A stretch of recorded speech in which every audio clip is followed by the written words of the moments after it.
Qué bueno verles, qué bueno poder tener este tiempo de comunión, tiempo para compartir, tiempo para adorar al Señor. Y bueno, qué bendición, bienvenidos a mis hermanos que llegan por primera vez, que el Señor les pueda dirigir y que todo sea para su gloria y honra.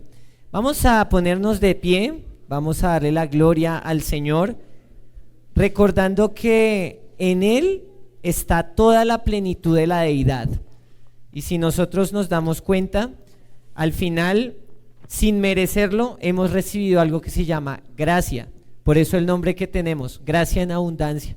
Porque ese perdón que el Señor tuvo para con nosotros era algo que no íbamos a merecer, era algo que realmente no íbamos a tener presente, pero que el Señor lo permitió así, porque lo hizo por amor a nosotros, sin merecerlo. Por eso somos justificados. Y démosle la gloria al Señor. Cantemos esta primera canción presentando nuestra alabanza delante de Él. Oremos.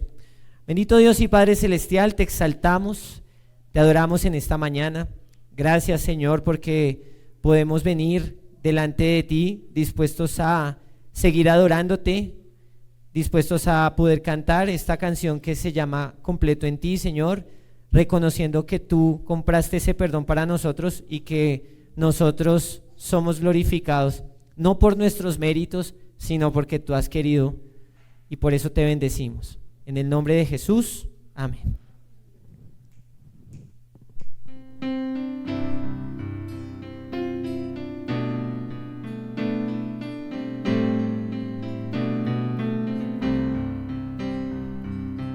Cantamos juntos. Completo en ti, Señor Jesús, tu obra suficiente es. Perdón compraste para mí, ya firme estoy, completo en ti. Justificado, justificado, gloria a Dios, santificado, hecho está. Perdón compraste para mí, glorificado yo seré. Completo en ti me basta ya, porque tu gracia suplirás. Justa porción a mí serás, completo en ti no pido más. Justificado, justificado, gloria a Dios, santificado, hecho está. Perdón compraste para mí, glorificado yo seré. Mujeres. Completo en ti, por gracia soy, librado del pecador. El tentador huirá de mí, al resistir, completo en ti. Todos juntos. Justificado, gloria a Dios, santificado, hecho está. Perdón compraste para mí, glorificado yo seré. Caballeros, cantamos, delante de ti, delante de ti, mi Salvador, seré llamado por amor. Tu elección incluye a mí, allá seré completo en ti. Justificado, justificado, gloria a Dios, santificado, hecho está. Perdón compraste para mí, glorificado yo seré. Justificado, gloria a Dios, santificado, todo hecho está, perdón compraste para mí, glorificado yo seré. Somos glorificados por gracia del Señor y por eso nos gloriamos en Él, porque a pesar de que nuestros pecados fueron colgados en esa cruz, en ese madero, tenemos una esperanza, porque ya nosotros no tenemos que pagar esa ira de Dios, sino que la pagó Cristo. Y como la pagó Cristo, tenemos esperanza ante ese santo juez, porque realmente el Hijo es nuestra justicia. Entonces, entendiendo esto, vamos a cantar Me glorío en Jesucristo.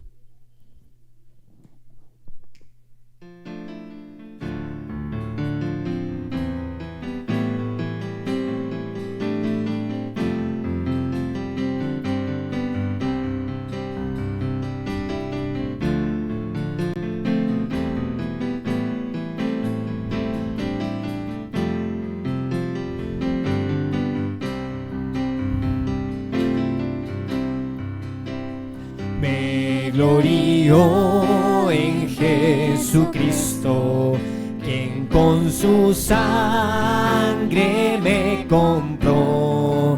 Fue mía la culpa que lo traspasó y lo colgó en aquella cruz. Me glorío en Jesucristo, quien el poder del mal venció. Mi esperanza ante el santo juez, el Hijo mi justicia es, el Hijo mi justicia es.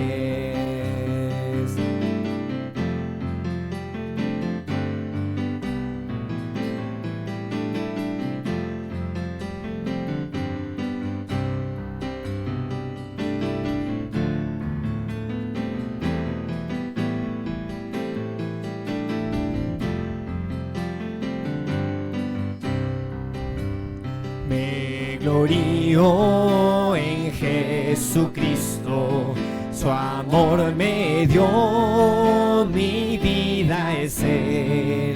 No tengo otro a donde acudir, me satisface solo Él. Me glorío en Jesucristo, mi torre fuerte, redentor.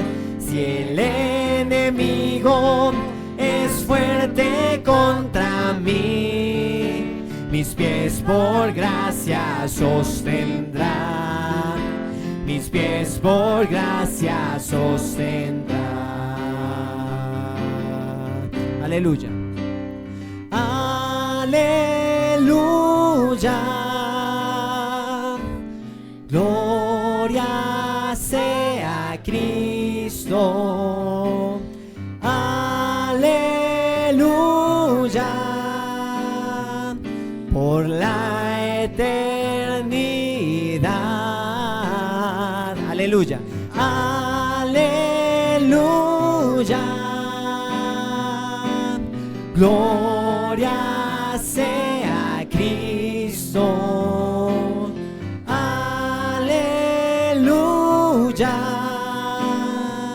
Por la eternidad me glorío en Jesucristo, me carga en alas de águila, corona mi alma de bondades, su triunfo siempre de cantar.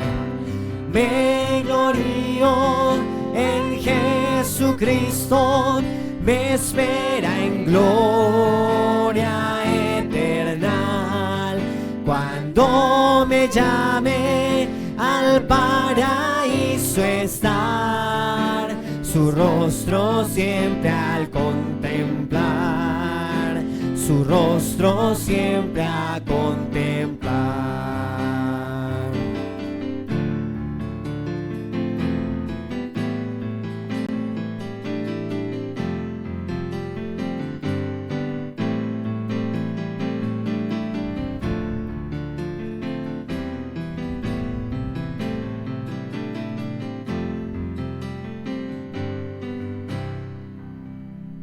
Damos la gloria y la honra al Señor. Podemos tomar asiento, mis amados.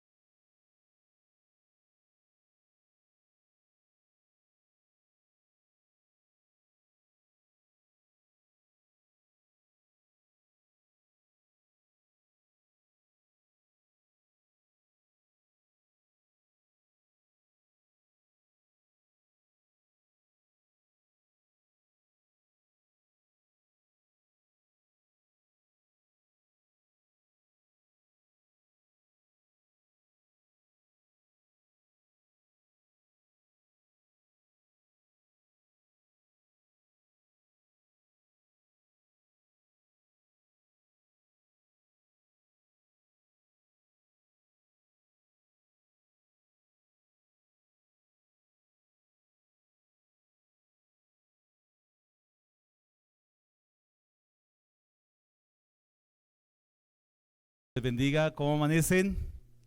¿Está bien el sonido?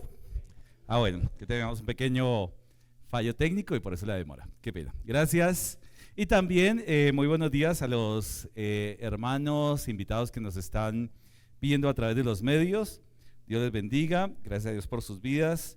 Y aquí estamos nuevamente, una bendición poder venir este domingo a congregarnos. Ya saludó a su hermano que está al lado. ¿Ya vio la gracia de Dios obrando en la vida de su hermano que está al lado o no?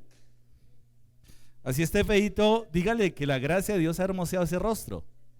Eso, así lo vea feíto, como más acabado. Pero no, es la gracia de Dios. ¿Listo? ¿Ya la vio? ¿Sí? ¿O no? Bueno, perfecto. ¿Listos? Entonces, porque usted cómo va a ser en el cielo entonces cuando se encuentre con su hermano. ¿Cierto? No, usted no se puede sentar en otra nube, ¿no? Usted tendrá que aguantarse el hermano que está ahí al lado y qué bendición. Entonces, ¿cómo les fue esta semana? ¿Con quién hablaron esta semana? ¿Con quién? Con Juan, ¿con quién más? Con Jeremías. Uy, unos lloraron con Jeremías. Con Mateo estuvieron hablando. Con Job. ¿Con quién más hablaron esta semana? Moisés. Bueno, Lucas. Es muy importante tener esos diálogos, escuchar la palabra de Dios entre semana. Parte de nuestro deseo siempre será escuchar la voz de nuestro Señor. Es un deseo, esto es la evidencia de nuestro nuevo nacimiento, ¿cierto? La leche, ¿cierto? El alimento. No puede haber algo diferente entre semana para un creyente que el deseo, ¿no? El anhelo de escuchar, ¿cierto? De escuchar. ¿Y qué más a través de estos hombres y estos siervos que ustedes han nombrado ahí, inspirados, estas historias que Dios ha registrado a través de la Biblia, que nos alientan, que nos fortalecen, que nos guían, ¿cierto? Por el camino que el Señor ha trazado para cada uno de nosotros. Y hoy nuevamente, hace 8 días, y era lo que les decía, en los tiempos de cena, los domingos de cena, vamos a estar haciendo un alto del libro que estamos estudiando para hablar acerca de la salvación, ¿no? Hace 8 días, ¿se acuerdan? Hace 8 días fue el tema del perdón, ¿cierto? Del perdón. Y cada domingo de cena vamos a estar tomando un aspecto de la salvación, ¿cierto? Entonces, el próximo domingo de cena también estaremos abordando el tema de la salvación, porque finalmente lo que conmemoramos en cena es ese evento grandioso de la vida eterna, el sacrificio de nuestro Señor Jesucristo en la cruz del Calvario, una sangre que fue derramada, un cuerpo que fue molido por nuestros pecados, y vale la pena que en ese tiempo de cena podamos reflexionar aún más acerca de ese sacrificio. Y hoy volvemos a retomar nuevamente el libro de Josué. Entonces ya nuestro hermano Víctor hace 15 días trajo la enseñanza hablando de las ciudades de refugio y las ciudades de los levitas. Muy interesante el estudio porque cómo Dios ha distribuido esas ciudades de refugio y esas ciudades de los levitas para que queden, es decir, para que haya equidistancia y que los pueblos y que las tribus pudieran tener acceso, ¿cierto? Un acceso no restringido, sino tuvieran fácil acceso a los levitas y obviamente a estas ciudades de refugio también. Hoy vamos a tocar entonces el capítulo 22 del libro de Josué. Ahí en su Biblia posiblemente esté este título, el altar junto al Jordán, el altar junto al Jordán. Así que igual preparados, que sus corazones, sus mentes a lo que el Señor va a hablar a través de su palabra, y también pidiendo mucha sabiduría para que mis palabras sean guiadas para lo que realmente la iglesia necesita, ¿no? La congregación necesita alimento, y ¿quién más que conoce ese alimento que nuestro Señor? Así que vamos a estar leyendo. Voy a leer a su favor, hoy voy a hacerlo, oramos y proseguimos con el estudio. Ya están ahí, capítulo 22, libro de Josué. Capítulo 22, libro de Josué. Ya hemos visto hasta este momento en que ya la ciudad, ya las tribus se han asentado en la tierra de Canaán, norte, sur, oriente, occidente, y también cómo unas tribus ayudaron, y hoy lo vamos a ver, unas tribus que se quedaron al otro lado del Jordán, ¿cierto? Al otro lado del charco, como dirían algunos, y que eran las tribus, ¿se acuerdan cuáles tribus eran las de?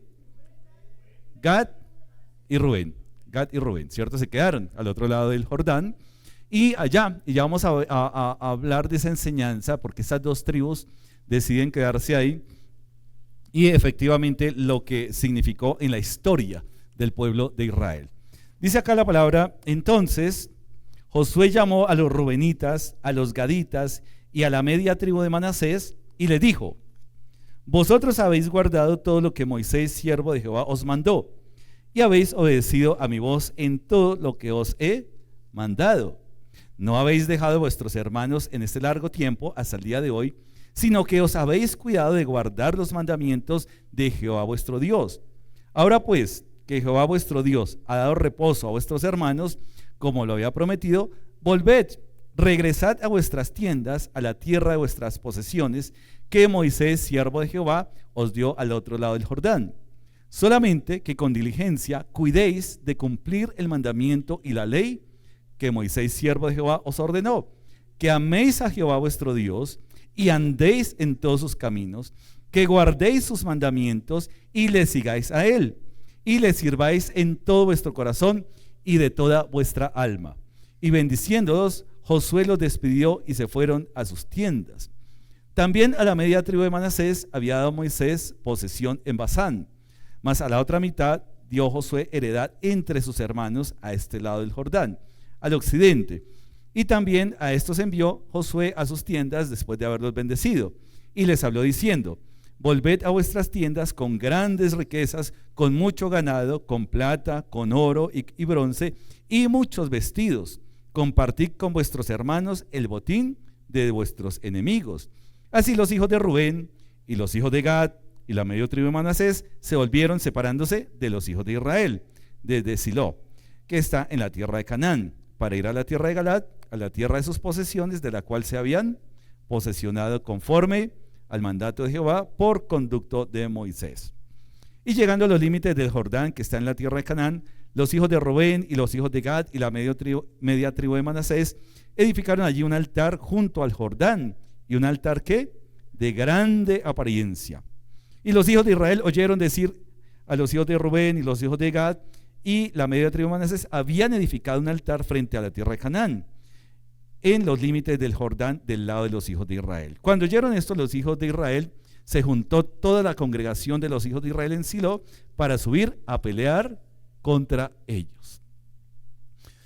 Bendito Señor y Padre eterno, Señor, te agradecemos por el día de hoy, te agradecemos por tu palabra, que es viva, que es eficaz, Señor, que es perfecta, que es pura, Señor, que es santa. Gracias, Dios mío, Señor, por permitirnos conocer más de tu palabra, por permitirnos y guiarnos al entendimiento, Señor, de tus propósitos, de tus mandamientos, y también pidiendo en este momento la sabiduría necesaria para aplicarla, bendito Señor. Que tu nombre sea glorificado, y una vez más en Cristo Jesús oramos. Amén y amén. Bueno, entonces, acordémonos que en la tierra de Canaán, la promesa de poseer esa tierra cananea era para toda la nación de Israel, ¿sí? Para el pueblo de Israel, ¿cierto? Para el pueblo.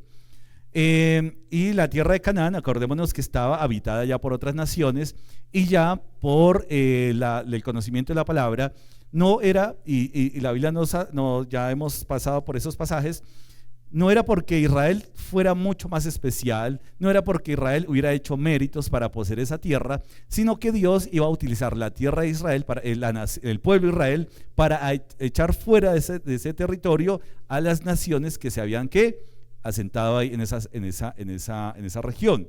¿Por qué? Porque eran naciones impías, porque eran naciones que de una u otra manera habían rechazado a Dios, ¿cierto? Entonces eran naciones idolátricas, eran naciones paganas, eran naciones inmorales, con prácticas inmorales, y lo que hace Dios es no solamente ir a poseer una tierra que le había prometido a Abraham, sino también como instrumento de juicio para echar fuera a esas naciones paganas, idólatras, inmorales, porque rechazaron a Dios, ¿no? Rechazaron a Dios.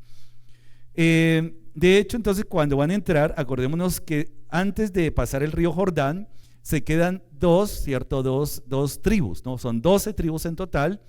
Obviamente la tribu de José está contenida, o mejor, está expresada en Efraín y Manasés, que son los que van a estar poseyendo. Y Manasés, entendemos que hay un Manasés occidental y un Manasés oriental. ¿Por qué? Porque el río Jordán es el límite. Una parte se quedó en el oriente y otra parte vino aquí al occidente, ¿cierto? Entonces esa tribu se distribuyó en dos partes, oriental y occidental. Con la oriental, entonces, antes de entrar a la tierra prometida, los de Gad, la tribu de Gad y la tribu de Rubén dijeron, pues estos pastos están fabulosos. O sea, eso como para qué atravesamos.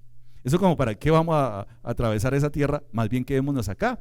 Así que se van a quedar en las llanuras de Moab, se van a quedar en territorios que pues de otra manera Dios dijo, bueno, está bien, pero es que la tierra prometida está después del Jordán.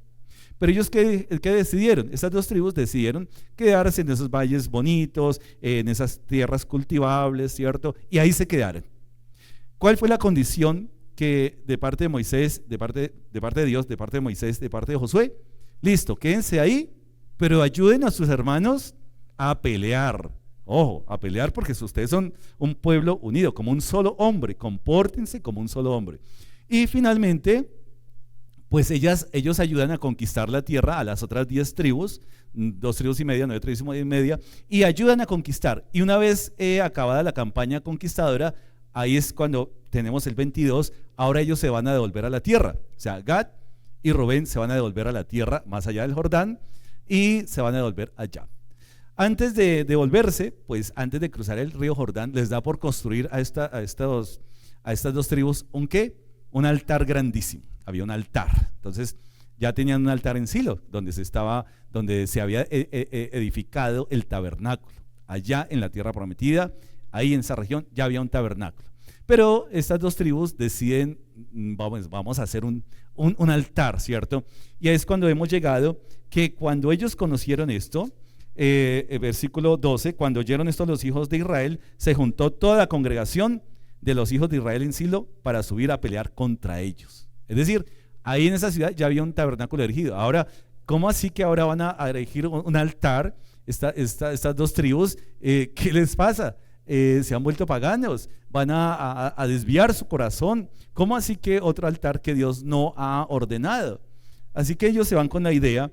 Y tenemos que continuar en el versículo 13 en adelante, y dice acá, versículo 13 en adelante, para saber qué fue lo que pasó, por qué construyeron un altar y iban a hacer guerra. Pero antes dice acá, versículo 13, y enviaron los hijos de Israel a los hijos de Rubén y a los hijos de Gad y a la media tribu de Manasés en tierra de Galaad a Finehés, hijo del sacerdote Eleazar, y a 10 príncipes con él, un príncipe por cada casa paterna de todas las tribus de Israel, cada uno de los cuales era jefe de la casa de sus padres entre los millares de Israel, los cuales fueron ¿a dónde? A los hijos de Rubén y a los hijos de Gad y a la media tribu de Manasés en la tierra de Galaad, y les hablaron diciendo, toda la congregación de Jehová dice así, ¿qué transgresión es esta con que prevaricáis contra el Dios de Israel para apartaros hoy de seguir a Jehová, edificándoos altar para ser rebeldes contra Jehová?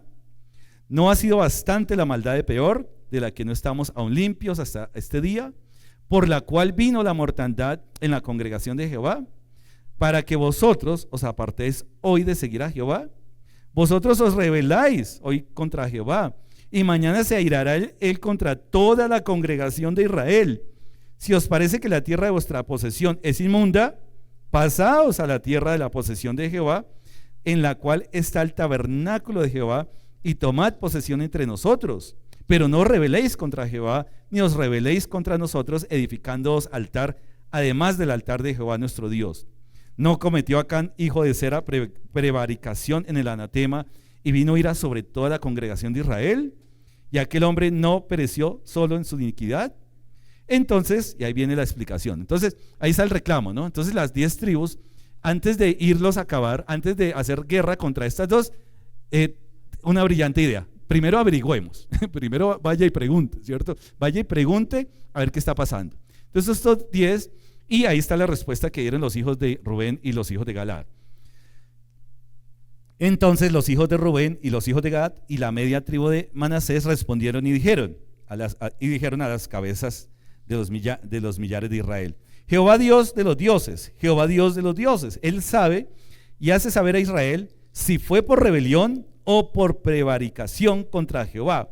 No nos salves hoy. Si nos hemos edificado altar para volvernos de en pos de Jehová, o para sacrificar holocausto u ofrenda, o para ofrecer sobre él ofrendas de paz, el mismo Jehová nos lo demande. Lo hicimos más bien ¿por qué? Por temor de que mañana vuestros hijos digan a nuestros hijos: ¿qué tenéis vosotros con Jehová Dios de Israel? Jehová ha puesto por lindero el Jordán entre nosotros y vosotros, oh hijos de Rubén e hijos de Gad, no tenéis con vosotros parte en Jehová, y así vuestros hijos harían que nuestros hijos dejasen de temer a Jehová. Entonces, ¿qué pasó acá? Simplemente lo edificaron como un ¿qué? Como un testimonio, como un recordatorio, para que las generaciones, cuando preguntaran, ellos pudieran saber: no, un momentico, es que ellos que están al otro lado también son parte de nuestro pueblo. No nos olvidemos que son nuestros hermanos. No nos olvidemos que por aquí pasaron camino a ir a su tierra donde están ellos en este momento. Entonces, finalmente queda como aclarado el tema, ¿cierto? Y ahí entonces ellos comienzan ya a aclarar que no era ningún acto de paganismo ni de idolatría, sino que era un altar bonito, alto, ¿cierto? Entonces acá viene ahora sí el desenlace. ¿Qué quiere decir todas estas cosas? Porque al fin y al cabo hay varias cosas. Entonces, hay dos líneas de pensamiento. Si usted estudia, usted puede irse por la que quiera, ¿cierto? Una línea de pensamiento dice: no, hicieron bien, perfecto, por esto y esto y esto. Y otra línea de pensamiento dice: bueno, como que no hicieron tan bien por esto y esto y aquello. Vamos a tratar una línea de pensamiento, pero usted podría irse por cualquiera, porque igual la conclusión va a ser la misma, ¿cierto? Va a ser la misma. Si lo hicieron y el resultado es bueno, o si lo hicieron y el resultado no es tan bueno. Pero un elemento que uno ve acá, algo que carece, es que finalmente cuando nosotros vemos la vida de Moisés, cuando vemos la vida de Josué, hay algo que es muy recurrente cuando ellos hacían algo, tanto Moisés como Josué. Y la frase que acompañaba dice: tal como Jehová les había mandado, tal como Jehová les había dicho, tal como Jehová había mandado a Moisés, así lo hizo Josué. Pero es que acá hay una cosa, que es que acá no vemos esa frase que acompaña el propósito de Dios. No dice: edificaron un altar tal como Jehová les había dicho. O sea, ya de por sí hay algo que está pasando ahí como mal. Ahora, es interesante porque los hijos de Israel comienzan a pensar mal, ¿cierto? ¿Usted no le ha pasado que usted a veces piensa cosas que de pronto la gente está pensando de usted? Yo sé que ese hermano cree que yo soy... No, yo sé que él está pensando tal cosa de mí. ¿No le ha pasado? No, yo sé que él está diciendo de mí tal cosa. Y comenzamos a armarnos un ajedrez mental, y yo sé que por eso no me saluda, y por eso esto, y comenzamos a armar todas esas cosas, y yo sé que, y a veces hay gente que le dice a uno: yo sé su corazón cómo está. Y Señor, el único que sabe mi corazón cómo es el Señor. ¿Usted cómo sabe todas esas cosas? Entonces comienzan, y sabe cuál es la mejor medicina para salir porque es que la incertidumbre es algo diabólico. Ahí dice, la sabiduría que es terrenal es llena de incertidumbre, y la sabiduría que es celestial sin incertidumbre. Entonces, cuando uno comienza a tener esas incertidumbres, ¿qué es lo mejor que hay que hacer? Pregúntale al hermano, irse al hermano. Entonces hay un principio que tenemos que tener muy claro. Mis hermanos, no es buena idea, hay que pensar en los hermanos, pero no hay que pensar por los hermanos, ¿cierto? Una cosa es pensar en el hermano, otra cosa pensar por el hermano. Y a veces comenzamos a armarnos nuestros cuentos mentales, que de pronto él piensa que yo soy así, que él pensará que soy creído, que él pensará, y la mejor manera es ¿qué? Ir, ¿cierto? La anécdota de mi esposita hace poquito, pues ella está un poquito así como corta de vista y por eso me ama todavía, ¿cierto? Si no fuera porque es corta de vista, no me seguiría amando. Entonces, y de pronto la saludan y dice, uy, tan creída. Y no, es que ella ahorita incluso está en su cambio de, mire, hace poquito te pasó, ¿no? Pasó alguien conocido, la saludó, ella no saludó porque pues no veía. Entonces, de pronto la mente de la otra persona, uy, tan creída, y yo mire, y ya, pues no, ¿cierto? Entonces comenzamos, ¿qué es lo mejor? Ir a preguntar, ¿cierto? Preguntar, es decir, comenzar a derribar esas incertidumbres, porque cuando hay incertidumbre el corazón comienza por allá a sembrar una semilla toda rara, y mire que ya no me saluda y se volvió creído, y de pronto estará concentrado o está en otras cosas. Y esto le pasó a la tribu, a estas 10 tribus. Estaban armándose toda una película, uy, mire, se están volviendo paganos, nos van a hacer competencia, se van a desviar.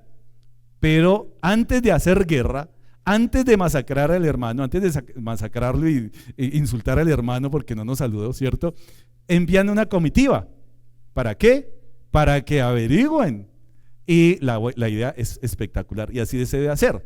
Es más, tiene que ver mucho con disciplina también. Si tu hermano peca contra ti, ¿qué? Desbarátalo, sácalo de la iglesia y no, habla. Si no, escucha, 2 testigos. Si no escucha, toda la iglesia. Pero primero preguntar, comenzar a cortar las incertidumbres.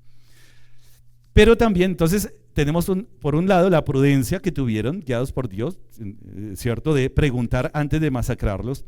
Pero por otro lado la imprudencia de edificar algo que de una u otra manera Dios no había mandado. O sea, Dios no había mandado, no les dijo a estas 2 tribus construyan un altar. Así que de una u otra manera las iniciativas particulares son pecaminosas, ¿cierto? Uy, voy a hacer esto, yo sé que, y a veces nuestras propias perspectivas, creyendo que hacemos algo bueno, si no, Dios no lo ha mandado, es pecado, ¿cierto? Es algo que finalmente si Dios no lo ha establecido, incluso las buenas intenciones, y el mundo está ¿qué? Lleno de buenas intenciones, y ahí está perdido todavía, ¿cierto? El mundo tiene buenas intenciones.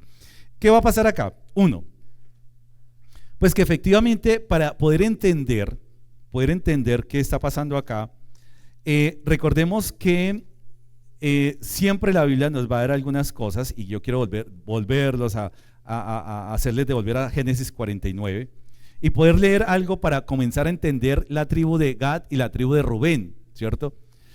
Dice acá, porque finalmente, ¿quién era el mayor? De Rubén era el primogénito, o sea que de una u otra manera, por Rubén debería haber venido la línea real, por Rubén, ¿cierto? Debería haber venido ¿qué? La línea real, listo. Pero dice acá, cuando Jacob, Génesis capítulo 49, cuando Jacob está en su lecho de muerte y trae, ¿cierto? Bueno, realmente está en sus últimas, por decir algo, y va a bendecir a sus hijos, a cada uno de sus 12 hijos, ¿cierto? Y ahí está, pues obviamente la representación de José también. Pero en el primer versículo, y hay unos versículos que dice, y llamó Jacob a sus hijos y dijo, juntaos y os declararé lo que os ha de acontecer en los días que venideros. Y juntaos y oíd, hijos de Jacob, y escuchad a vuestro padre Israel. Y ahí viene la bendición de cada uno. Es una bendición de carácter profético. Ahí sí hay profecía, ¿cierto? Porque a veces uno podría decir, profetizar a los hijos, te profetizo éxito, prosperidad, y de pronto viene la tragedia, la miseria. Oiga, pero es que la sal, ¿no? No, esto sí es profecía porque ha sido inspirada por Dios. Esto sí se va a cumplir, porque finalmente esta profecía está dirigida por Dios. No es la profecía, la vana profecía que algunos buscan. Ay, qué chévere porque me profetizaron un buen carro, una buena casa. No, Esto es profecía bíblica, ¿cierto? Tenemos la palabra profética más segura, dice, y esta es la palabra profética. Y dice, Rubén, ¿tú eres qué? Mi primogénito, mi fortaleza y el principio de mi vigor. Así que cuando el hombre tenía su primer hijo, se llamaba el principio de su ¿qué? Vigor, ya, el principio, porque era la fuerza del hombre representada en el primer hijo. Principal en dignidad, principal en poder. Impetuoso como las aguas, no serás ¿qué? El principal. No, carita triste, como dicen algunos jóvenes, ¿cierto? ¿Cómo así? ¿Y por qué no serás principal? Por cuanto subiste al ¿qué? Al lecho de tu padre, entonces te envileciste subiendo a mi estrado. ¿Se acuerdan ese pasaje que está en Génesis anteriormente, en donde, ¿qué ha pasado con Rubén? Exacto, se acostó, ¿cierto? Con la concubina de su padre, ¿cierto? En Génesis. Entonces, tremendo, ¿cómo así? Así que esto de estar haciendo iniciativas particulares, Rubén no es de primera mano en la tribu. Ya él quería tomar bendición y tomar posesión de otra manera. No era la manera de Dios, era la manera suya. Entonces, a pesar de que la ley no estaba escrita, eso lo vamos a encontrar más adelante en las líneas de consanguinidad para las relaciones, en Levítico 17, 18 más o menos. Pero aquí ya había, ojo, eso no lo puede hacer, eso está prohibido, eso es incesto, ¿cierto? Como tal. Así que no se le ocurra estar, ¿cierto?, jugando con la mujer de su padre, porque eso es un pecado gravísimo. Y Rubén se puso a jugar ¿con qué? Con candela. Y las consecuencias vinieron. Y efectivamente la tribu de Rubén no fue la principal. Es más, ni siquiera ya la tribu de Rubén, fíjense que los descendientes cómo quedan con la maña, ¿no? De hacer sus cosas a su manera.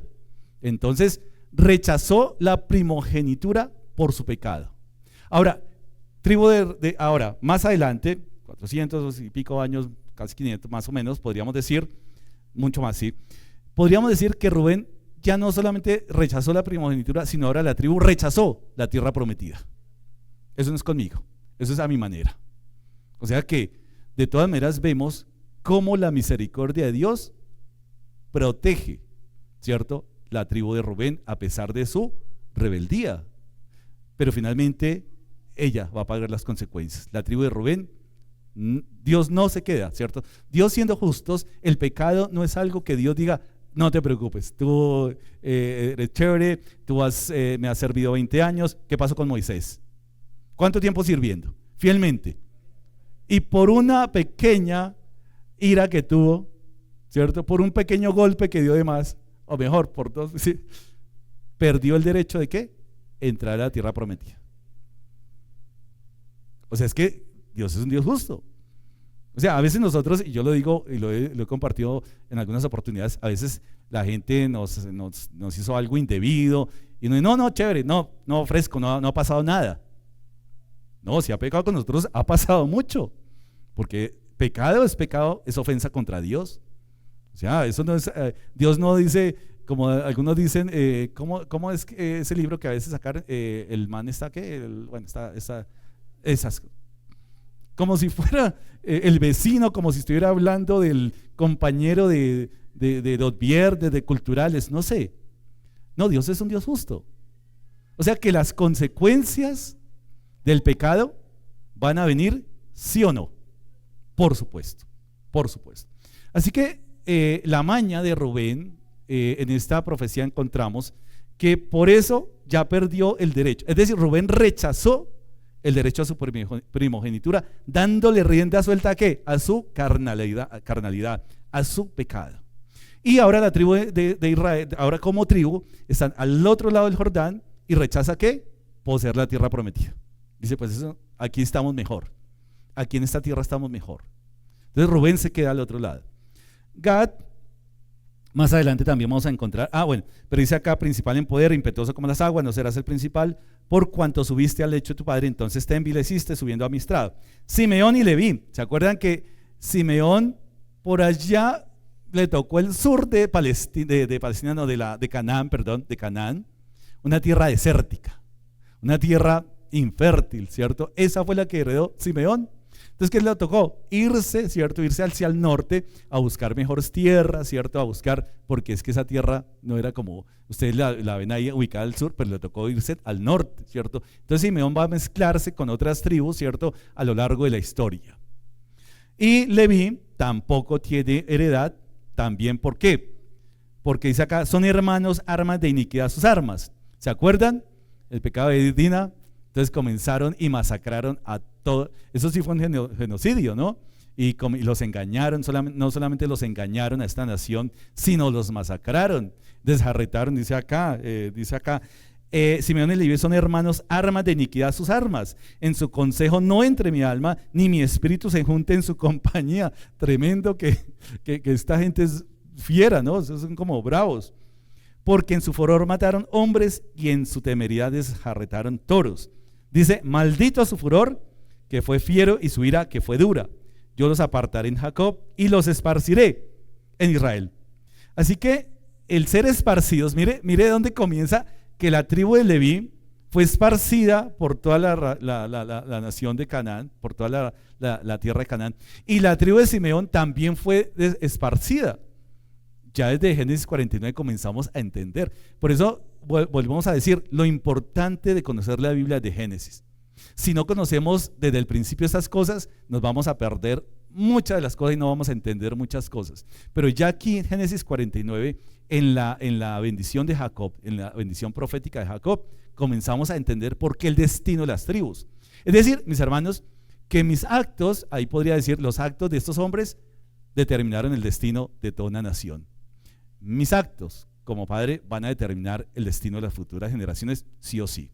Sobre todo cuando Dios nos ha llamado a la santidad, cuando Dios nos ha llamado a ser el pueblo escogido acá. Israel había sido llamado. O sea que Dios efectivamente va a tener que hacer juicio o disciplina contra este pueblo más adelante. Y Judá, y ahora dice, Judá te alabarán tus hermanos. O sea, no fue el primero, no fue el segundo, no fue el tercero, ahora viene Judá. Judá es el que va a ¿qué? Ahora sí a llevar el cetro real. Le pertenecía al primogénito. Y si no, el segundo. Y si no, el tercero. Bueno, ninguno de ellos. Pero ahí está, Judá. Y dice acá, y Judá, te alabarán tus hermanos, tu mano en la cerviz de tus enemigos. Los hijos de tu padre se inclinarán, ¿qué? A ti, claro. Y cachorro de león, Judá, de la presa subiste, hijo mío, se encorvó, se echó como león, así como león viejo, ¿quién lo despertará? No será quitado, ¿qué? El cetro de Judá, ni el legislador de entre sus pies, hasta que venga Silo, al que le pertenece, ¿no? Y a él se congregarán los pueblos, atando a la vid su pollino y a la cepa el hijo de su asna, lavó en el vino su vestido y en la sangre dio a su manto, sus ojos rojos del vino y sus dientes blancos de la leche. Entonces así uno por uno, ¿cierto? Uno por uno comenzamos a ver cómo es que finalmente cada tribu ha sido como determinada su carácter en la conquista de la tierra. Y en el 19, voy a adelantarme, y en el 19 viene Gad. Ejército lo acometerá, mas él acometerá el fin. Es decir, vendrán ejércitos y él también sabrá defenderse. O sea, Gad también va a ser, y efectivamente fue el que ayudó a luchar a las 10 tribus demás. ¿Para qué? Para la conquista de Canaán. Así que Gad también en el ejercicio de la historia va a tener ciertas cosas, ciertas dificultades, pero sobre todo resalta mucho la acción de Rubén, de los hijos de Rubén.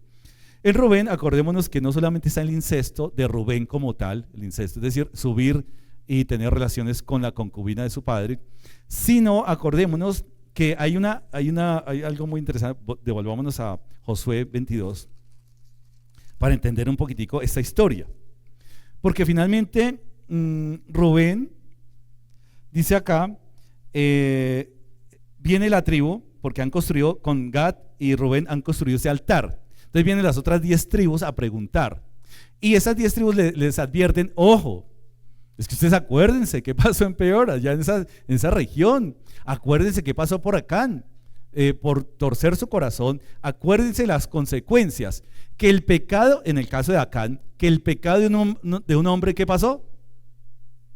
Afectó a toda la nación. Y un principio muy interesante que hemos sacado: el pecado de una persona, de un creyente, afecta ¿a qué? Toda la congregación, toda. Es decir, un cuerpo espiritual tenemos que entenderlo en esos términos. No hay nada oculto. Finalmente va a ser afectado el cuerpo, va a ser afectado la nación, y ese era el temor de las 10 tribus. Es decir, ustedes pueden que pequen, ¿cierto? Pero finalmente su pecado, ¿qué va a hacer? Va a afectar a toda la nación. Así que un momentico, por favor, reconsidérenlo. Acuérdense de Acán. Acuérdense de peor, allá donde los hijos de Israel tuvieron relaciones con estas mujeres paganas. ¿Y qué pasó? Murieron. Acuérdense también, y es interesante porque Rubén debería tener un buen recuerdo, porque finalmente en Números 16, acordémonos que hubo el pueblo, hubo un sector del pueblo que se levantó en contra de Moisés, la autoridad de Moisés. ¿Y eran quiénes? Los de Coré. Números 16.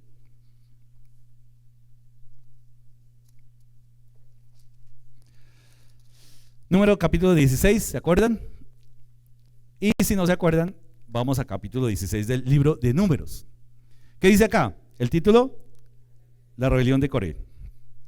Coré, hijo de Izhar, hijo de Coat, hijo de Leví. O sea que Coré era un levita. Es decir, ellos ya tenían un lugar privilegiado. O sea, Coré tenía un lugar privilegiado. Servicio al tabernáculo, servicio a la adoración a Dios. Ya tenían un lugar. Pero mira acá. Coat, hijo de Leví, y Datán, Coré, hijo de Izhar, hijo de Coat, hijo de Leví, y Datán y Abirán, hijos de Eliab, y On, hijo de Pelet, de los hijos de ¿quién? De Rubén.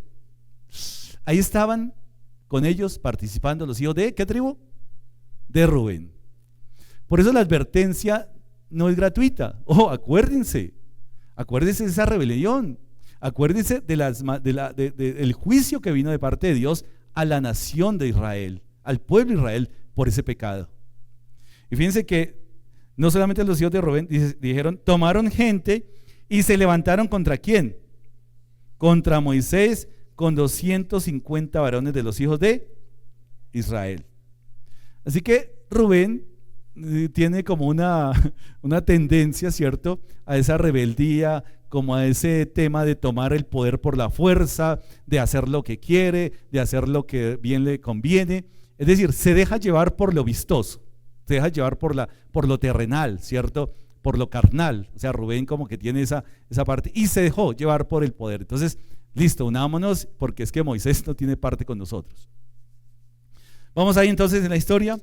Entonces, aquí entendemos Rubén, el por qué de una u otra manera las 10 tribus tenían cierta prevención con Rubén. Y Rubén, pues obviamente no quiere atravesar el río, sino quedarse allá en la tierra que él escogió. Se dejó llevar por los pastos verdes.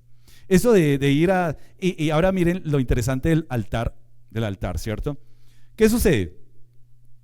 Que finalmente el único altar que había sido guiado por Dios era el que había sido levantado en la tierra de Canaán, el que habían construido en el desierto. Ahí.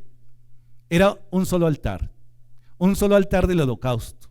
Es decir, no se le meta en la cabeza una idea de levantar otro altar, porque eso no funciona. Pero ¿qué decían ellos? Pues es que el otro está muy lejos. Pero tranquilos, este altar que hemos construido no es un altar de sacrificio, no es un altar, no, simplemente es un templo que hemos construido, pero tranquilos, no vamos a hacer sacrificio ahí, es simplemente para venir y adorar nosotros, para no olvidarnos de Dios, para que sus generaciones no nos olviden a nosotros. Y ahí es cuando uno comienza a ver la tragedia de ese altar. Si no más, acordémonos, el corazón del hombre es dado a la idolatría, ¿o no? ¿Sí? ¿O no? Claro.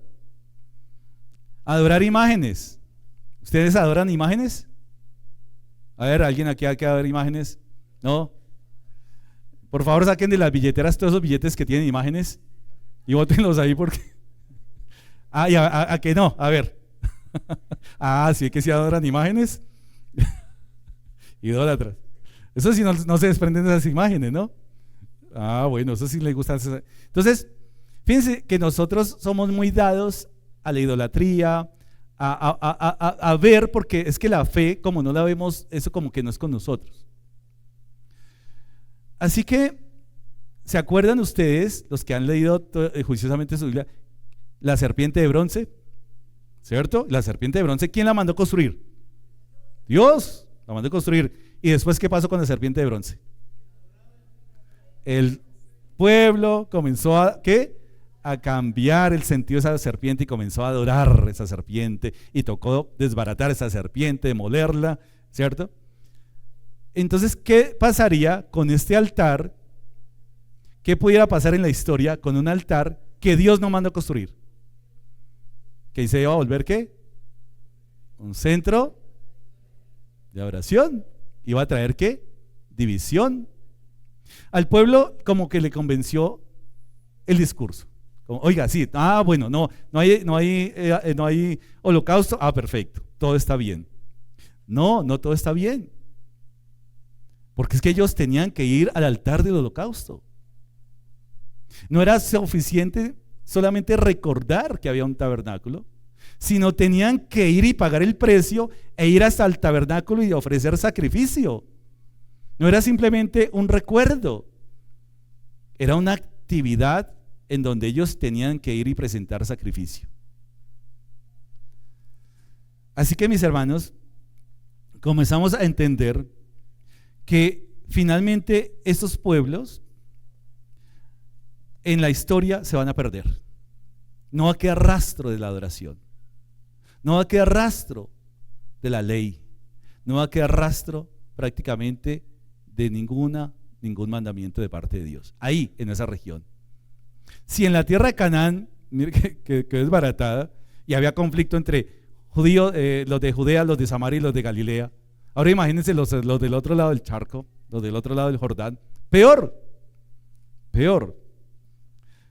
¿Se acuerda? Y hay algo muy interesante porque me gusta hacer esos contrastes, buscar esos contrastes Antiguo y Nuevo Testamento, donde aparecerá una referencia interesante. Bueno, todo realmente es nutritivo de la palabra, pero una referencia en Nuevo Testamento de algo que haya sucedido ahí, en esa tierra donde estaban habitando los de Gad y los de Rubén. ¿Alguna referencia se acuerdan? ¿O no?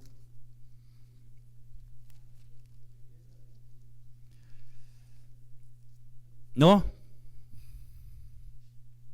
Mientras piensan, yo me tomo acá un poquito de agua. Mientras buscan su sintonía ahí. Uy, se va a alargar esto ya. ¿No? ¿No leen la Biblia? ¿Nuevo Testamento no? No, bueno, yo les invito a que lean la Biblia por lo menos un año. ¿Se acuerdan el endemoniado ganadero, cierto? No es ganadero. Gadareno. ¿De qué región será el gadareno? De Gad, por supuesto, de Gad. Y ahí Lucas capítulo 8, 26, vamos allá, Lucas capítulo 8, versículo 26, hay un endemoniado. Y como ustedes bien lo han pronunciado, es que a mí el griego me cuesta a veces, no es ganadero sino gadareno, ¿cierto? Y arribaron a la tierra de ¿quiénes? De los gadarenos, ahí. Y si le quedan dudas, ahí está la ubicación geográfica, que está en la ribera opuesta a Galilea, o sea, al otro lado del Jordán. Es decir, que no cabe duda de que Lucas nos está situando. Al llegar en la tierra vino a su encuentro un ¿qué? Endemoniado desde hacía mucho tiempo, y no vestía ropa ni moraba en casa, sino en los sepulcros. Al ver a Jesús lanzó un grito y postrándose a sus pies exclamó a gran voz: ¿qué tienes conmigo, Jesús, Hijo del Dios Altísimo? Te ruego que no me atormentes, porque mandaba al espíritu inmundo que saliese del hombre, pues hacía mucho tiempo que se había apoderado de él, y le ataban con cadenas y grillos, pero rompiendo las cadenas era impelido por el demonio a los desiertos. Y le preguntó Jesús diciendo: ¿cómo te llamas? Y él dijo: Legión, porque muchos demonios habían entrado en él, y le rogaban que no los mandase ir al abismo. había allí un hato de muchos cerdos que pasían en el monte y le rogaron que los dejase entrar en ellos y les dio permiso. Y los demonios salieron del hombre, entraron en los cerdos y el hato se precipitó por un despeñadero al lago y se ahogó. Esa es una historia más adelante en el Nuevo Testamento. Jesús está visitando la región que pertenecía a Gad y a Rubén. ¿Qué encuentra? Ningún rastro. Encuentra una actividad que era prohibida para los judíos, era que pastorear o cría de cerdos. Y no solamente encuentra eso, sino encuentra la calamidad de que un hombre es endemoniado. En otros evangelios dice son dos, ¿cierto? Dos varones. Puede que uno sea de Rubén y otro de Gad. No, mentira, no se quede con esa idea, no es así, ¿cierto? Pero finalmente encontramos que ha pasado algo y ha pasado mucho tiempo y efectivamente esa región está más perdida que antes. Pero Jesús dijo que Él venía ¿a qué? A buscar y a salvar lo que se había perdido. Él, ¿cierto? Las ovejas perdidas de Israel. Él venía. Así que por eso encontramos a Jesús al otro lado del Jordán, aún buscando a esas personas que estaban perdidas, a esas personas que habían sido rechazadas, que habían sido desechables dentro de la sociedad judía. Por ahí estaba Jesús buscando y salvando a los que se habían perdido. Y vemos algo interesante porque aún esas tribus y todas esas habitantes de las tribus de Israel que habían sido rebeldes, aún Dios no se había olvidado de ellas y no se olvidará. Y vemos la misericordia de Dios y la fidelidad a su pacto cuando vamos a Apocalipsis y encontramos cada una de las 12 tribus ahí en el sitio que le corresponde en Apocalipsis, pero eso será más adelante. Ahora, mis hermanos, ¿por qué la idea de ese tabernáculo, o mejor de ese altar, no es buena idea? Primero, porque ellos querían hacer algo a su acomodo, a su manera. No es buena idea adorar a Dios a nuestra manera, porque Dios ha establecido la manera de adorarlo a Él, de acercarnos a Él. No hay nada que nosotros tengamos más sabio de Dios, no. El que ha establecido cómo debemos acercarnos a Él, cómo quiere ser servido, es Él, no nosotros. Nosotros no podemos establecerlo. Nosotros podemos traer un corazón dispuesto, podemos tener lo mejor para Él, pero finalmente el que establece cómo quiere ser adorado y servido es Él. Así que Rubén y Gad, en otras palabras, quieren una adoración de lejos. Sí, que no nos olviden que nosotros también somos de parte del pueblo, pero eso de ir hasta allá es mucho trajín para nosotros. Es mejor dejar algo más cerquita, algo que nos recuerde y algo que les recuerde a ustedes que también somos parte de la familia. Claro, para eso sí somos amigos. Así que, y por otro lado, mis hermanos, algo que debe quedar muy claro es que un altar sin sacrificio y sin derramamiento de sangre no sirve para nada. No sirve, mis hermanos. Es decir, que ellos tenían que entender que no era buena idea finalmente, que van a entender más adelante por la ley que sin derramamiento de sangre no hay remisión de pecados. Van a entender que la sangre en el altar era necesaria para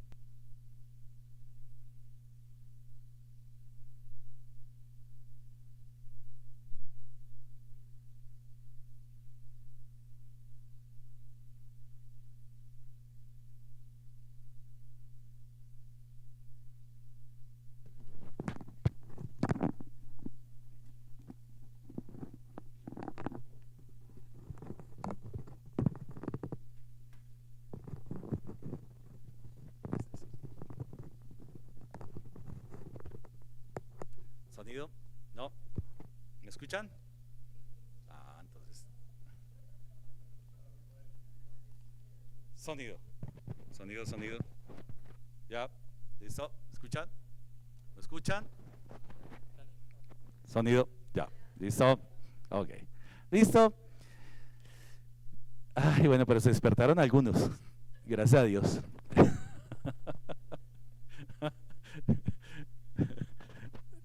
Entonces, no me miren mal a los que desperté porque me hacen sentir mal acá. Entonces, ¿En qué iba? Listo. Es que a esta edad ya uno pierde el hilo con una facilidad. Entonces no es buena idea, porque la misma palabra va a enseñarnos que sin derramamiento de sangre no hay remisión de pecados.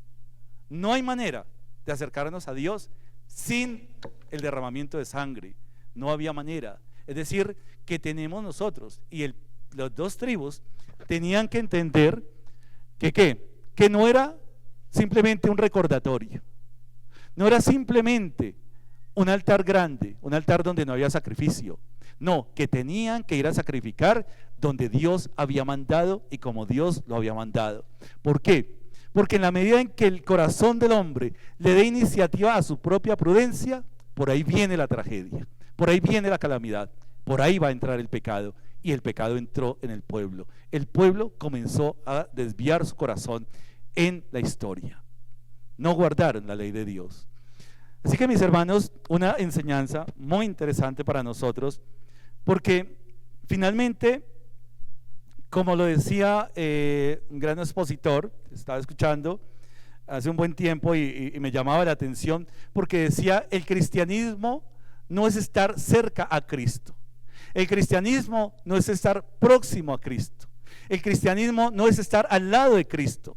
El cristianismo es estar en Cristo, que es diferente. Y tristemente, hoy, siglo XXI, iglesia, muchos que se llaman creyentes, quieren construir un altar simplemente que les recuerde que son cristianos, pero no quieren pagar el precio. No quieren sacrificarse. No quieren servir a Dios como Dios le ha demandado. Todavía en la comodidad, como le pasó a Rubén y como le pasó a Gad, se dejaron llevar por la comodidad que les ofrecía la tierra, pero mejor, despreciaron y rechazaron ¿qué? La promesa de Dios. Y hoy todavía podemos estar cayendo en la comodidad. Sí, participamos, vamos, pero no queremos servir en la iglesia. No queremos servir al hermano. Eso no es con nosotros. Sí, ya ayudamos un poquitico allá, así como hicieron Rubén y Gad. Sí, ya ayudamos allá, pero ya el altar y el holocausto no es con nosotros. No, mis hermanos, hay una gran enseñanza. Y es que realmente el pueblo tenía que estar unido, porque era el deseo de Dios.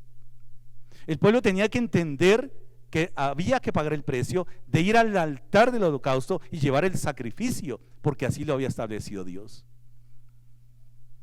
Y podemos caer en el facilismo de Gad, podemos caer en la pereza de Rubén, simplemente acomodándonos a algo, a una vida religiosa, porque ni siquiera es una vida cristiana, no es una vida bíblica.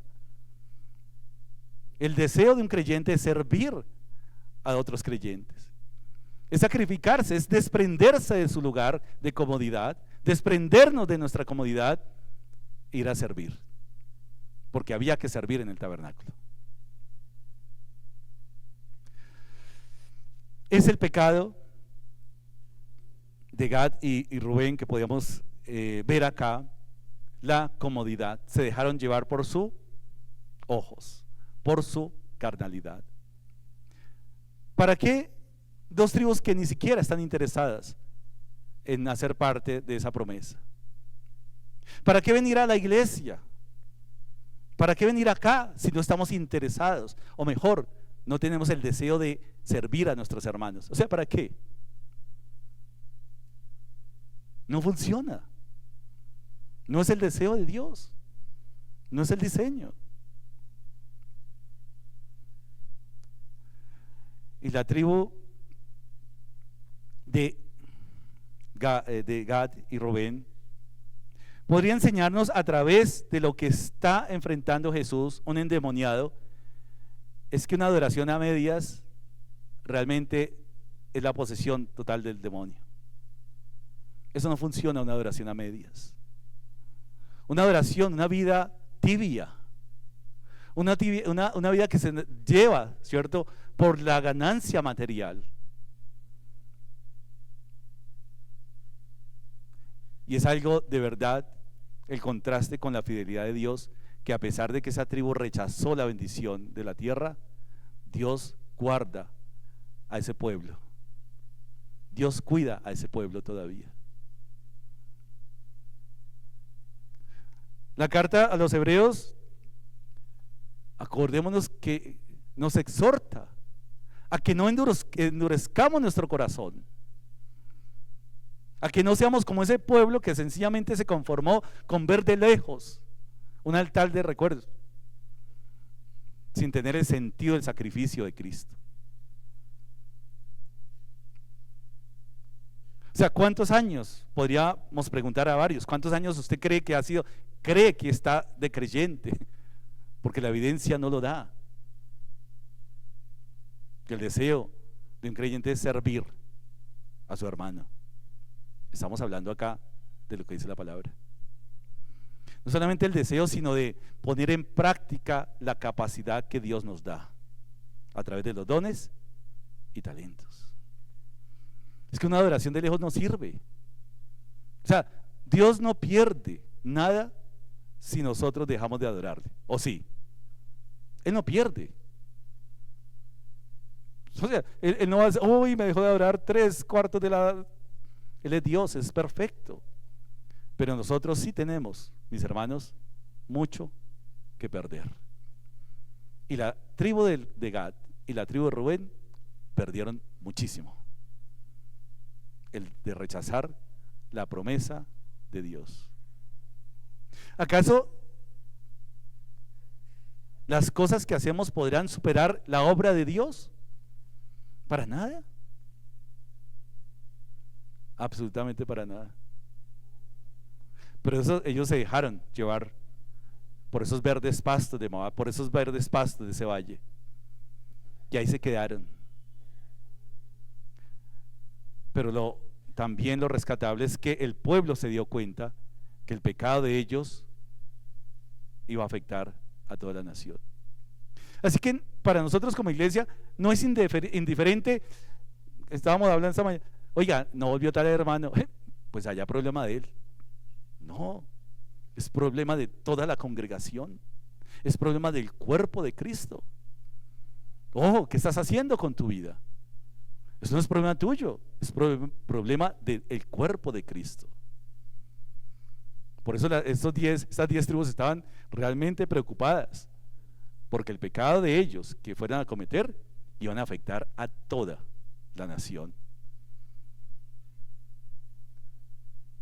Estamos hablando, resolviendo una duda, una inquietud hace poco, si realmente para nosotros hay pecados livianos y grandes. Yo no, como este pecado no afecta, no es visible, afecta, eso no es tan grave. No medimos el pecado por la gravedad que nosotros le damos, medimos el pecado por lo que ofende a Dios, y cualquier pecado ofende a Dios. No dejamos y el creyente no deja de pecar por las consecuencias del pecado, sino por el dolor que da ofender a Dios. Eso es diferente. Hay mucha gente que es religiosa y deja de pecar por las consecuencias. Sí, claro, pero no pecamos y queremos no pecar. ¿Por qué? Porque no queremos ofender a Dios. Esta historia de las tribus, y se me quedó por allá atrás un libro que habla de un resumen de las 12 tribus, es espectacular. Poder nosotros investigar un poquitico acerca de las 12 tribus de Israel, podernos meter un poquitico más en la historia, y ahí comenzamos a entender de ahí en adelante muchas cosas.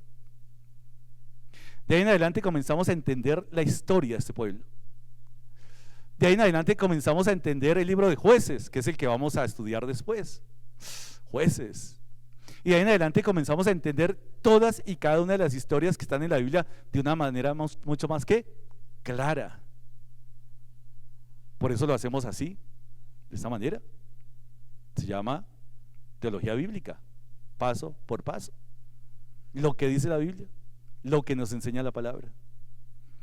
Así, perfecto. Así que de verdad que podamos nosotros, y este es un libro muy pequeñito, miren, es pequeñito, ahí está atrás me gustan estas publicaciones porque son muy nutridas, y ahí está muy explicado cada tribu, ¿cierto? Para los que de pronto el otro libro que iba a traer, que son como de 1400 páginas, de pronto les pesa mucho, Entonces traigo esta que es más liviana.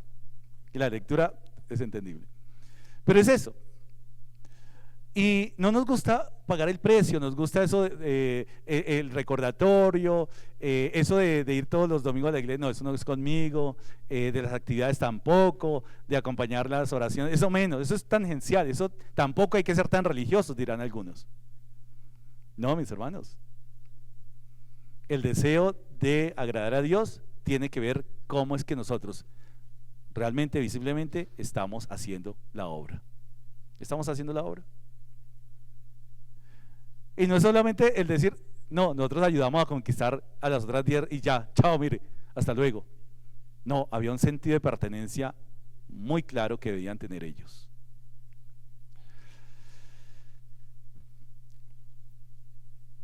Era necesario entender esto porque finalmente el tabernáculo erigido en la tierra de Canaán era el encuentro de lo celestial con lo terrenal. Ahí, y era ahí donde estaba construido el tabernáculo. Y es entender que sin ese punto de encuentro de lo terrenal a lo celestial, no hay manera de llegar a Dios. Y ese tabernáculo, esa presencia de Dios contenida ahí en el tabernáculo, nos va a hablar de un solo camino para llegar a través de Dios. Y no era el altar que había construido Rubén y Gad, no era ese altar. ¿Buenas intenciones? Claro que sí. Sin ningún mal pensamiento, por supuesto, puede ser. Pero es que Dios había establecido ¿qué? Un punto de encuentro que era ahí, en el tabernáculo que Él había mandado a construir. Dios nos hubiera podido dejar de este lado del mundo perdidos y sin dirección. Dios no tenía necesidad de atravesar el cielo y bajar a la tierra para salvarnos. No tenía necesidad. No tenía obligación. Pero Él se despojó. Dice Filipenses, se despojó a sí mismo. Y vino en forma de siervo. Y no solamente viene en forma de siervo, o sea, paga el precio, mis hermanos. Es decir, ¿por qué a nosotros nos cuesta pagar tanto el precio? Con un simple horario. O sea, ustedes dirán que ¿por qué de pronto hacemos mucho énfasis en el horario? Pero es que si nos cuesta un horario, imagínense la tragedia toda la semana, lo que les cuesta. No lo van a hacer. Si un simple horario es un sacrificio para muchos, yo no me imagino, mis hermanos, el resto de semana cómo serán sus devocionales. Yo no estoy juzgando, estoy viendo la evidencia. O sea, el abogado ve las evidencias, el juez es el que dice el juicio, ¿cierto? Establece. Pero es eso, mis hermanos. O sea, no es ser legalistas. Es realmente la evidencia. ¿Y dónde se da esa evidencia? Pues en la iglesia. Así de sencillo.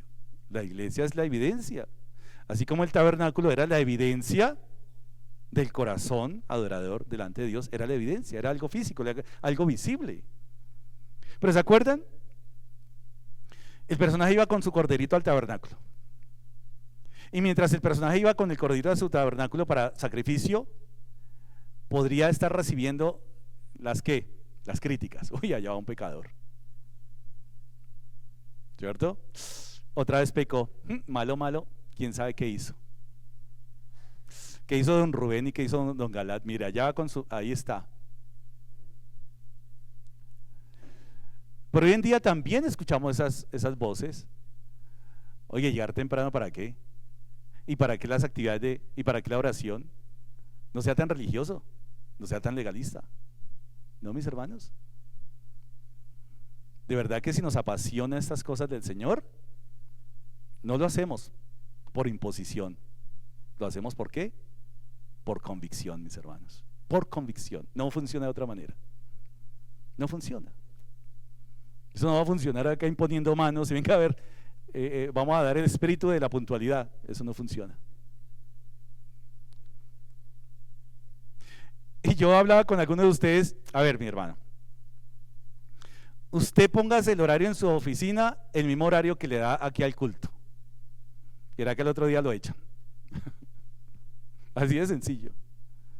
Así que si usted le cumple al mundo, cúmplale a Dios, que es el que le ha dado el trabajo, que es el que le ha dado la familia, que es decir, en serio, de verdad. En serio, hagámoslo, de verdad. El esfuerzo va a glorificar a Dios, no me va a glorificar a mí, eso no lo haga porque el pastor lo dice. Hágalo por una convicción del Señor. Porque es el único, estamos hablando hace poquito, las únicas pocas horas que tenemos en todo el año. ¿Cuántas horas tenemos al año de congregación? 50, no más. ¿Cuántas horas usted trabaja a la semana? Por casi todo lo que se reúne en el año, ¿no? Comenzamos a mirar esas cifras.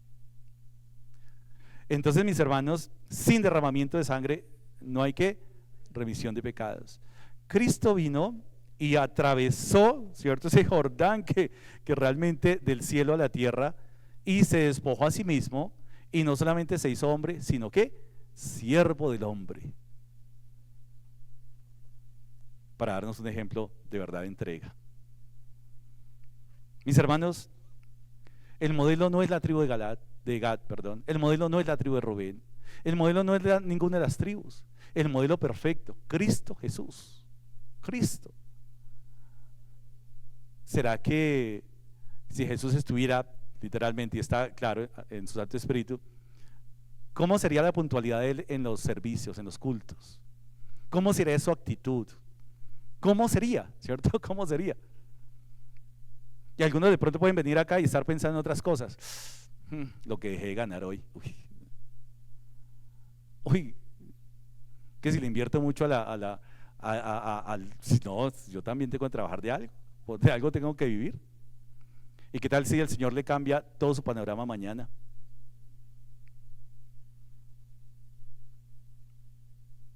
Entonces, hermanos, de verdad, gocémonos de la tierra prometida. Gocémonos de esta patria a la cual el Señor nos ha traído.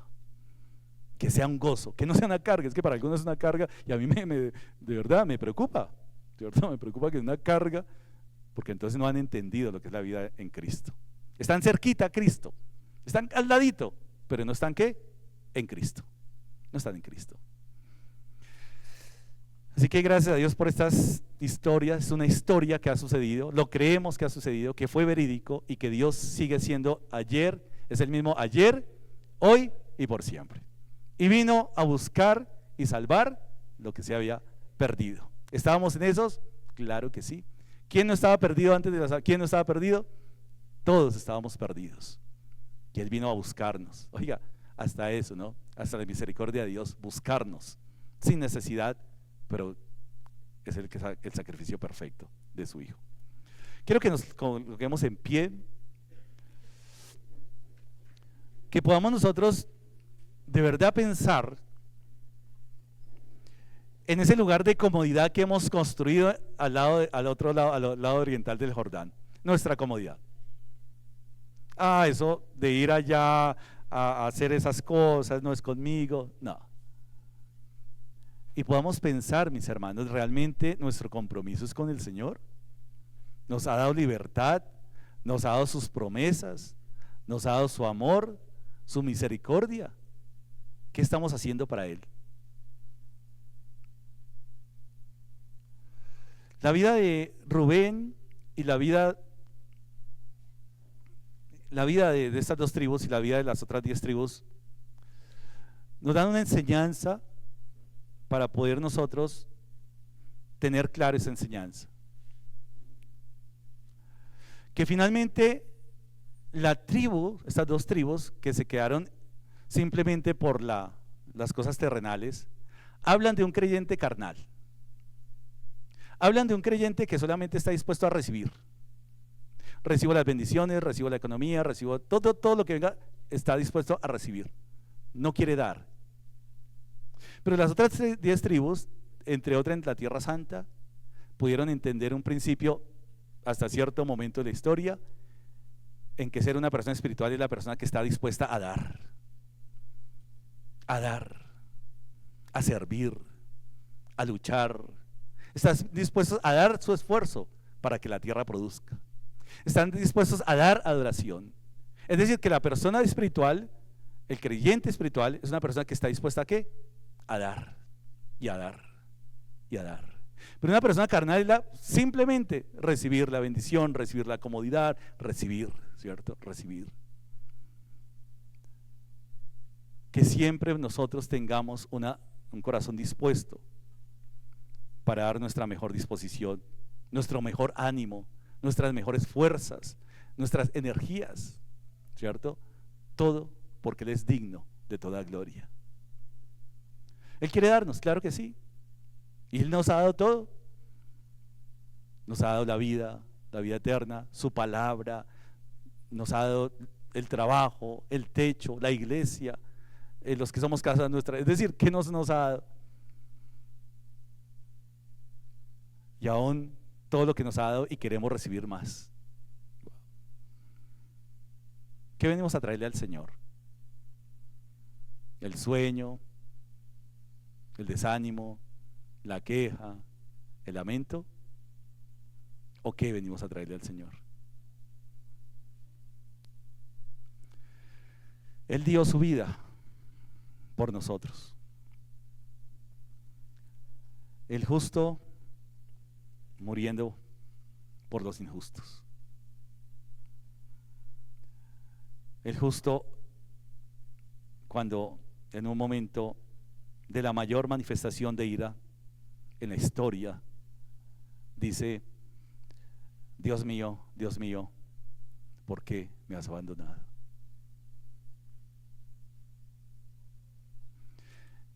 Y a pesar de la dureza del pueblo, Él sigue fiel con su pueblo, a sus palabras, a su promesa. Mis hermanos, que nuestro corazón no se endurezca debido a la fidelidad de Dios con sus promesas, que no nos endurezcamos, que rechacemos el pecado de nuestra vida, porque va a traer consecuencias para las generaciones que vienen.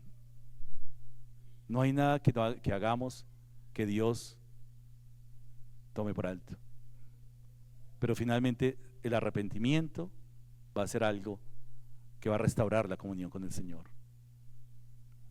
Sin derramamiento de sangre no hay remisión de pecados. No hay remisión. No es el altar que usted quiera construir, es el altar que Él en la cruz del Calvario nos ha mostrado para ir y encontrar la salvación. Bendito Señor y Padre Celestial, te damos gracias, Señor, por tu palabra. Te damos gracias, Dios mío, Señor, por esta historia de tu pueblo. Una historia que hoy, Señor, nos habla de una manera fuerte a nuestras vidas, a nuestros corazones, y nos hace reconocer nuestro pecado.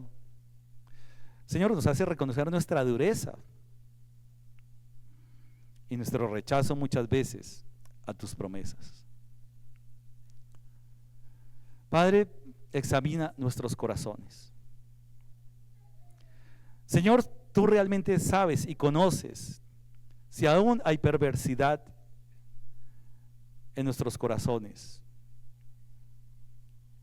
si aún hay pecados, si aún hay cosas que no hemos sacado, Señor.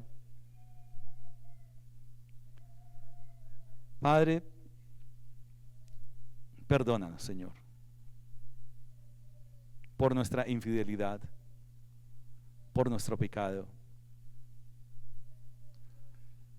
Y Señor, gracias por tu palabra, porque no solamente nos exhorta, sino también nos hace ver el gozo de la salvación, Señor. Gracias por tus promesas.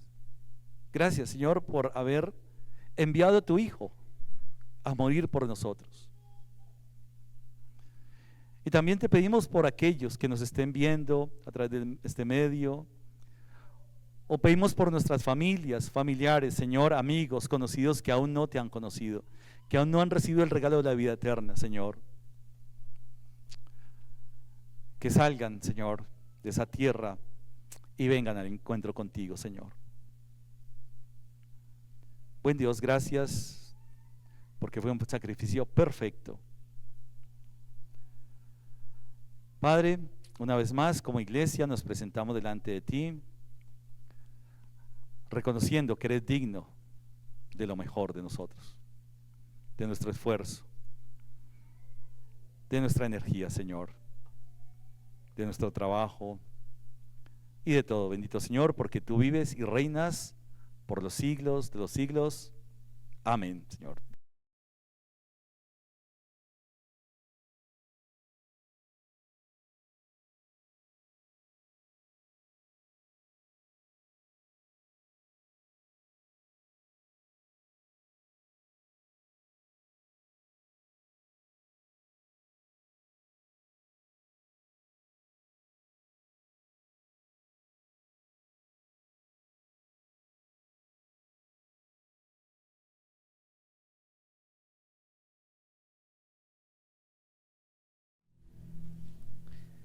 Sigamos adorando al Señor, mis amados hermanos, y cantemos Vengo a adorarte.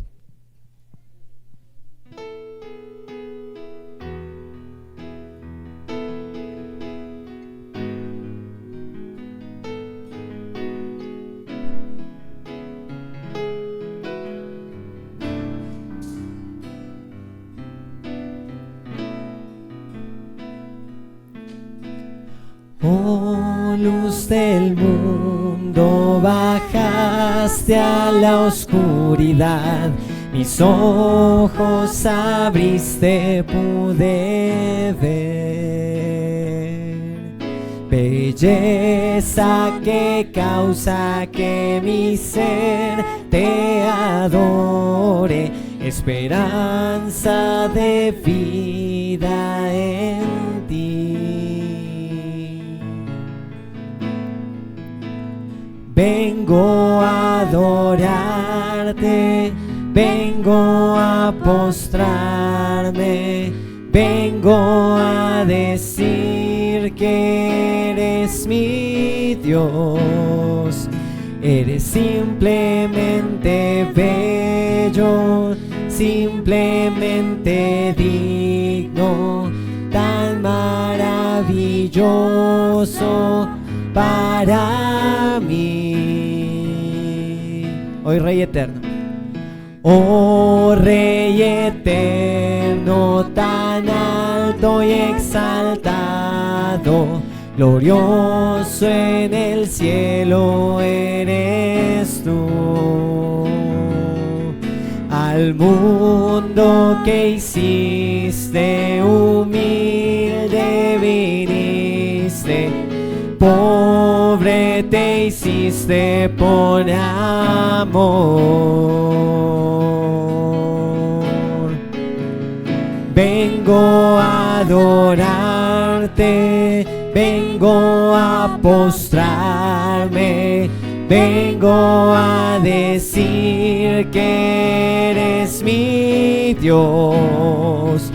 Eres simplemente bello, simplemente digno, tan maravilloso para mí. Nunca sabré cuánto costó ver mi pecado en la cruz.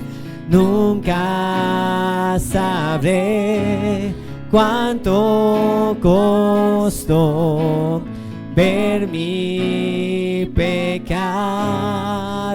en la cruz. Vengo a adorarte, vengo a postrarme, vengo a decir que eres mi Dios.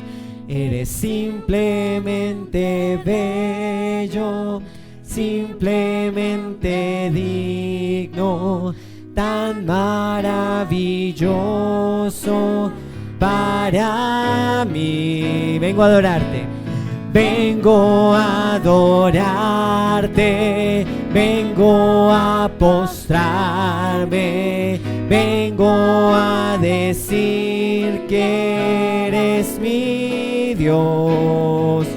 Eres simplemente bello, simplemente digno, tan maravilloso para mí.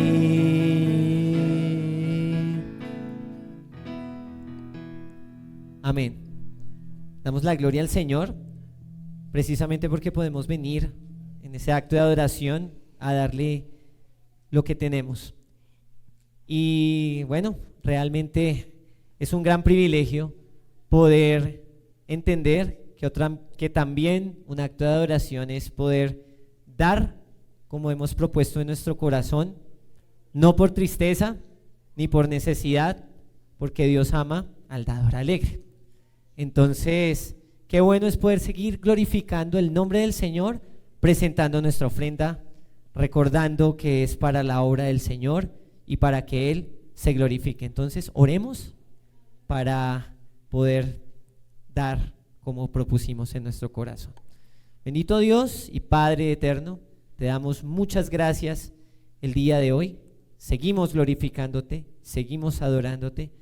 Y Señor, queremos presentar esta ofrenda delante de ti, recordando que por gracia hemos recibido, pero también por gracia damos. Y por eso, dando testimonio de nuestra fe, damos para tu gloria y damos para tu honra. En el nombre de Jesús. Amén y amén.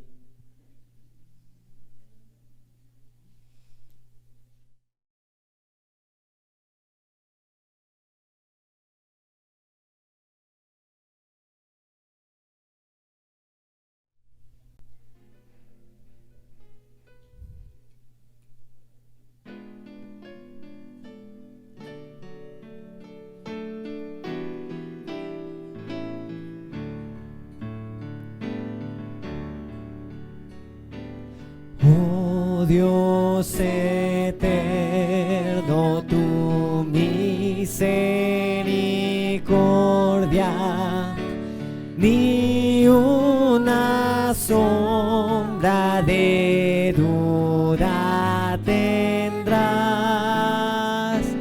Tu compasión y bondad nunca fallan, y por los siglos el mismo serás.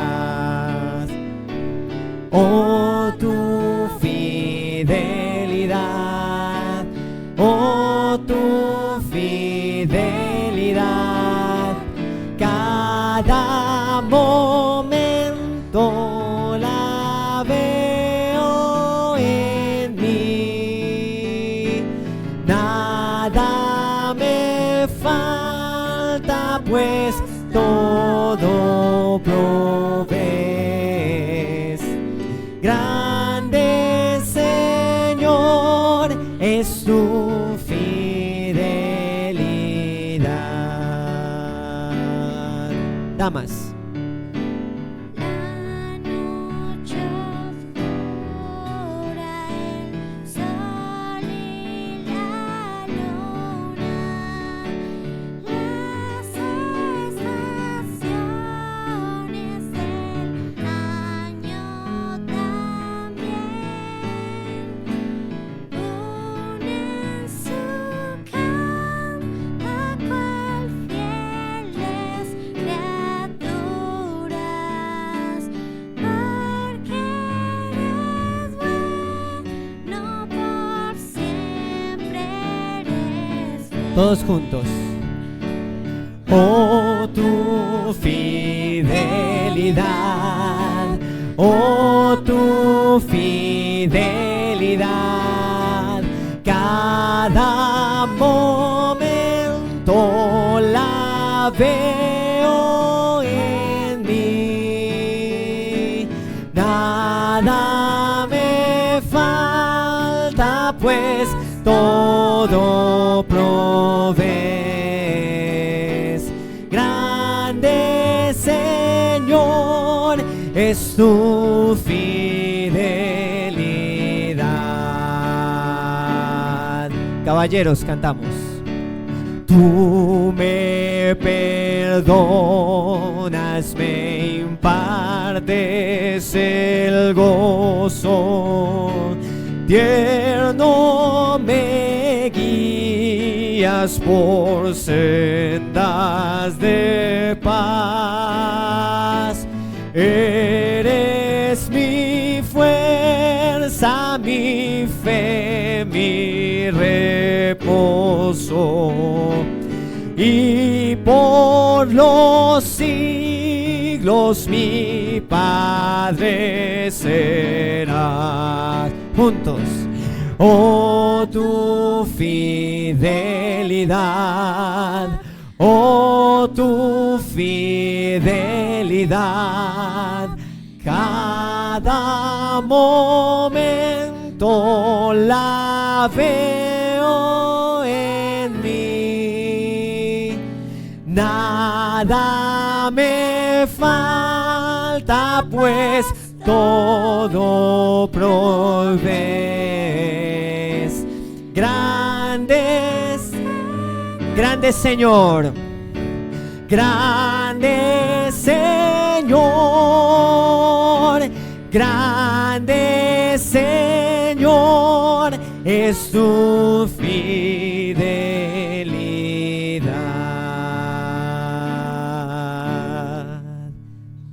Amén. Grande es su fidelidad y por eso le exaltamos, le damos la gloria a Él, porque Él es nuestra fuerza, nuestra fe, nuestro reposo. El Salmo capítulo 32 es una oración que el rey David le hace al Señor y es un salmo de arrepentimiento por un pecado que ha cometido. Y es donde dice que bienaventurado aquel cuyo pecado ha sido perdonado.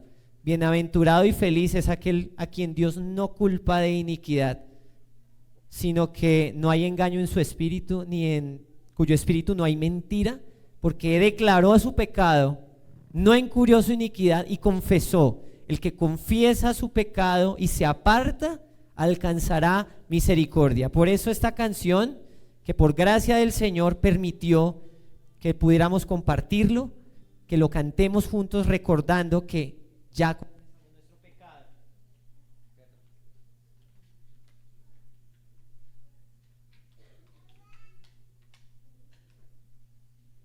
Confesamos nuestro pecado y nos apartamos para alcanzar misericordia. Mi pecado te declaré.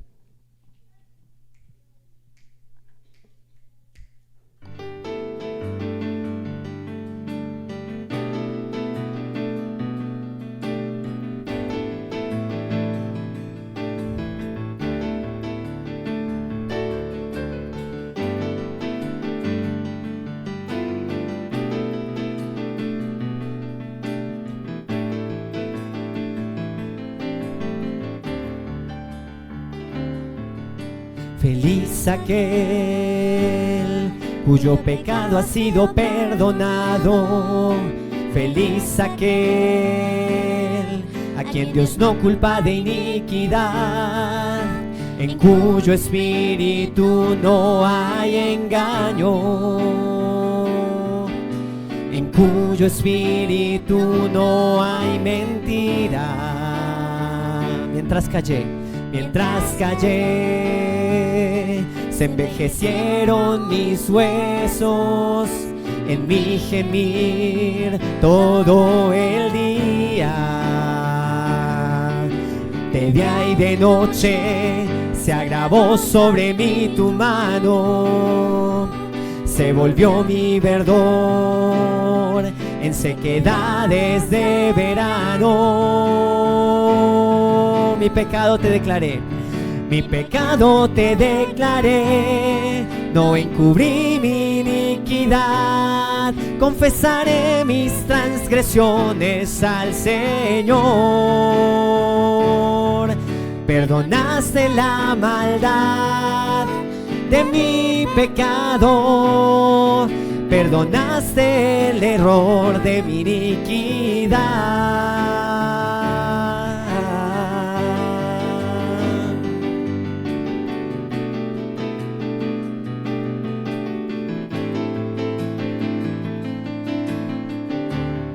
orará a ti. Dice así: orará a ti, todo santo y justo, en el tiempo en que pueda ser hallado. Eres mi refugio, me guardas de la angustia, me guardas de la angustia, me rodearás con todo tipo de cánticos, me has enseñado y entendido el camino por el cual yo debo andar. Sobre ti fijo mis ojos, sobre ti fijo mi mirada. Vamos a cantar: mi pecado te declaré. Dice así: mi pecado te declaré, no encubrí mi iniquidad, confesaré mis transgresiones al Señor. Perdonaste la maldad de mi pecado, perdonaste el error de mi iniquidad. Mi pecado te declaré, mi pecado te declaré, no encubrí mi iniquidad, confesaré mis transgresiones al Señor. Perdonaste la maldad de mi pecado, perdonaste el error de mi iniquidad.